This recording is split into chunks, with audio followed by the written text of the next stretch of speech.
Hello friends, यानी आज हम शिक्षा व्यवस्था के प्रति शिक्षा में हो रही बदलाव को बताने का प्रयास कर रहे हैं।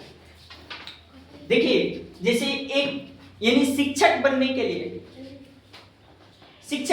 लिए यदि शिक्षक बनने को सोच रहे हैं तो यानी मैट्रिक इंटर ये तो कंपलसरी है।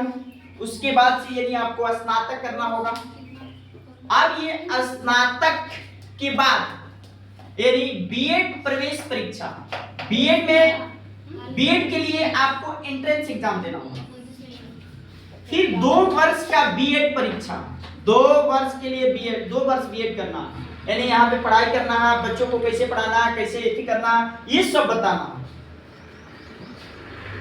2 वर्ष तक खाली अभी पढ़ाने के लिए सीखना है, यहाँ भी अभी परिपक्वता आपके अंदर नहीं आया है। उसके बाद से देखिए 2 वर्ष के बाद अभी यहाँ नहीं आया, फिर सीटेट की परीक्षा दीजिए, इसके लिए पढ़ाई कीजिए, सीटेट की परीक्षा दीजिए, सीटेट पास होइए। अब यहाँ भी आपका एलिजिबल नहीं है कि हम मतलब आप शिक्षक बन सके। स्टेट परीक्षा, उसके बाद से है शिक्षक भर्ती परीक्षा। शिक्षक भर्ती परीक्षा में यानी इसमें 3 गो टायर यानी टायर 1 2 3 तक परीक्षा हुआ, उसमें खाली प्री हुआ। अब एक नया नोटिफिकेशन आया है जिसमें मेंस भी देना होगा। तो अब बताइए, एक शिक्षक बनने के लिए इतनी प्रक्रिया से गुजरना पड़ रहा।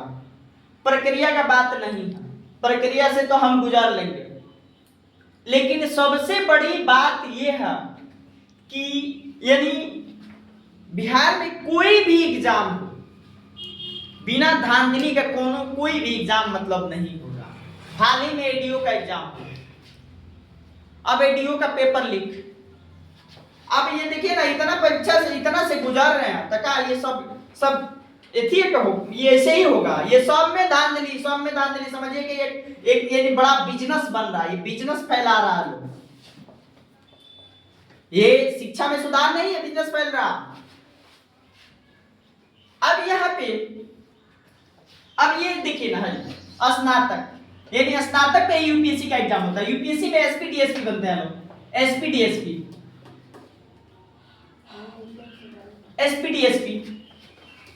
अब इसमें क्या होता है, प्री का एग्जाम होता है, मेंस का एग्जाम होता है, फिर इंटरव्यू होता है।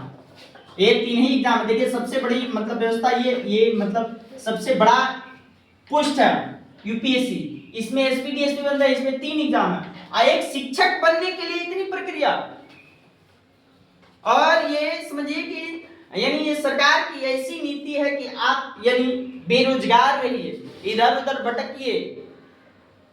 इतनी प्रक्रिया गुजरने में कई साल लगेगा, कई साल, यानी इतना प्रक्रिया गुजरे, आज जाते जाते गए आपका उम्र खत्म, यानी आप शिक्षक अब नहीं बन पाएंगे। तो समझिए कि ये एक प्रकार की यानी बहुत बड़ी ये समस्या है सरकार के इस नीति के लिए। तो इस सरकार की नीति होना भी चाहिए कि अनपढ़ गवार मंत्री विधायक बन जाता है लोग, और जो मन करे वो लागू कर देगा, जो मन करे वो कर देगा। इस शिक्षा विभाग को मतलब इसके प्रति सतर्क रहना, देखना चाहिए कि हाँ हमें क्या करना है, क्या मतलब एथी करना है।